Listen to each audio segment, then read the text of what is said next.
अध्यक्ष महोदय, आदमपुर उपचुनाव से पहले मंडी आदमपुर बाईपास से बस स्टैंड रोड के निर्माण के लिए जब हमने एचएसवीपी के अधिकारियों से बात की तो हमें बताया गया था कि एचएसवीपी की कुछ सड़कें पीडब्ल्यूडी बीएनआर विभाग को दे रखी हैं, जिनमें मंडी आदमपुर बाईपास से बस स्टैंड चौक की सड़क, बीडीपी ऑफिस से हनुमान मंदिर की सड़क भी शामिल है। बल्कि हनुमान मंदिर की सड़क आपके विभाग द्वारा हाल ही में बनाई भी गई थी। जवाब में आपने लिखा है कि ये सड़क एचएसवीपी के पास है, वो कह रहे हैं कि सड़क आपके पास है। तो आप दोनों के बीच के जो असमंजस है, इसके कारण आदमपुर के आम जनमानस को बहुत ही भारी नुकसान झेलना पड़ रहा है।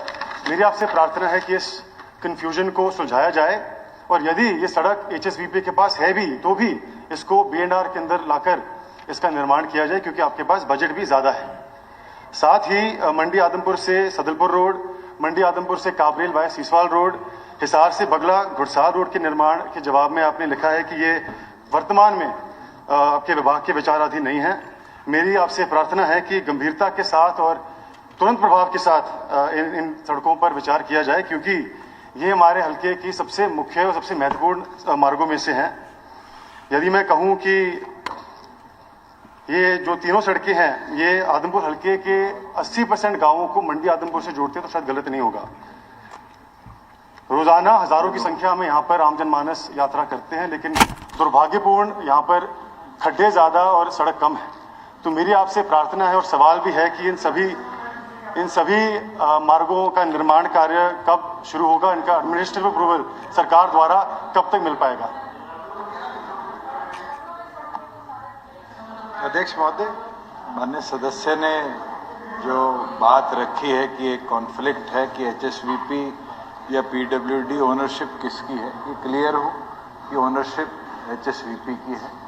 जिस दिन हमें हैंडओवर कर दी जाएगी हम उसको टेकअप करेंगे। दूसरी चीज, जहां आपने ये एक एलसी 113C के ऊपर बात की, वहां राइट ऑफ वे नहीं है, ब्रिज बनाया जा नहीं सकता। जहां आपके बरवाड़ा से लेकर और भादरा तक वाया अग्रोहा आदमपुर ये जो सड़क का है, इसको हमने 2 बार गवर्नमेंट ऑफ इंडिया को भी दिया कि 3 नेशनल हाईवेज का कनेक्शन है, एनएच इसको टेकअप करे। उसके बाद उनका रिप्लाई नहीं आया, तो फेज्ड मैनर में पहला फेज हमने बरवाड़ा से लेके अग्रोहा तक इसको वाइडन करने का काम किया है। और आपका जो अब अग्रोहा से लेके आदमपुर का है, ये अंडर कंसिडरेशन है। इसमें राइट ऑफ वे अगर हमारे पास पूरा रहेगा तो इसको भी आगे 4 लेन हम टेकअप करेंगे। जहां छोटे रस्तों की बातें हैं, ये रास्ते कई मार्केटिंग बोर्ड के भी हैं और कई पीडब्ल्यूडी के, और प्रत्येक रास्ता आज के दिन या तो डिफेक्ट लायबिलिटी पीरियड के अंदर है, और डिफेक्ट लायबिलिटी पीरियड के जो बाहर थे वो एमएलए प्रायोरिटी लिस्ट के अंदर 25 करोड़ रुपया हर विधायक की कॉन्स्टिट्यूएंसी में हमने लगाया गया, जिसमें अधिकतम टेंडर्स जो हैं वो हरियाणा इंजीनियरिंग वर्क्स पोर्टल के माध्यम से फ्लोट हो चुके और मॉनसून के तुरंत बाद उन पे काम चला गया। प्रायोरिटी के हिसाब से अगर आप ये सोचे कि फंड्स बहुत ज्यादा हैं, तो मैं माननीय सदस्य को बताना चाहूंगा, स्टेट का अपना एक डैशबोर्ड है। एनएचएआई तो बॉन्ड्स और इस तरीके से फंड्स इकट्ठा कर लेती है, हमें स्टेट हेड से पैसा मिलता है।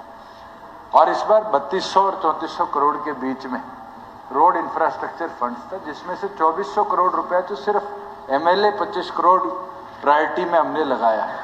700 करोड़ रुपया हमने गवर्नमेंट ऑफ इंडिया को एनएचएआई को देने का काम किया है।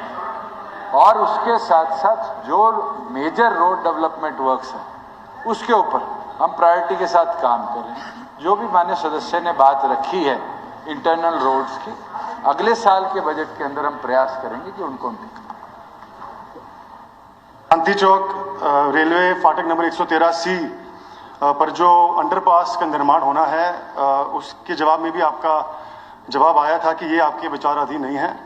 अध्यक्ष महोदय, मैं आपके माध्यम से सदन के संज्ञान में लाना चाहता हूं कि फाटक के एक तरफ एफजीएम कॉलेज, आईटीआई, पॉलिटेक्निक के साथ साथ अनेकों ऐसे आदमपुर के एजुकेशन इंस्टीट्यूशंस हैं जिनके कारण रोजाना 5000 से ज्यादा छात्र छात्राएं इन पर यात्रा करते हैं। इसके साथ साथ फाटक के एक तरफ दुकान है तो दूसरी तरफ लोगों के घर है।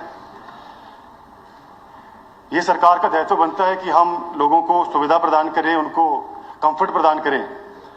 इस विषय में मैंने माननीय रेल मंत्री को भी चिट्ठी लिखी थी और बहुत ही लंबित मांग आदमपुर वासियों की रही है। तो मेरी आपसे इसके लिए भी प्रार्थना है और सवाल है कि जो फाटक पर अंडरपास बनना है, इसका निर्माण कार्य कब शुरू हो सकता है? धन्यवाद।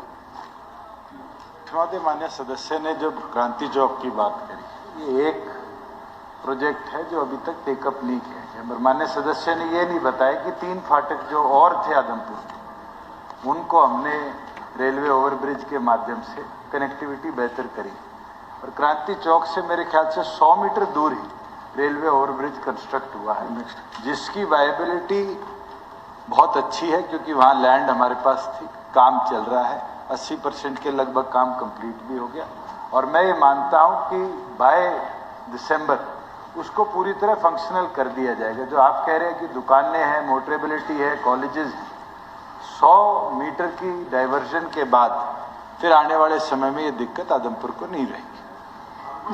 ब्रिज बने हैं उसके लिए मैं सरकार का धन्यवादी हूं, लेकिन वो बहुत दूर है। एक आदमपुर मंडी की एक तरफ है तो दूसरा दूसरी तरफ है। धन्यवाद। मंडी के बीचों बीच है, तो प्रार्थना करता हूं कि इस पर धन्यवाद। विचार किया जाए। धन्यवाद। माननीय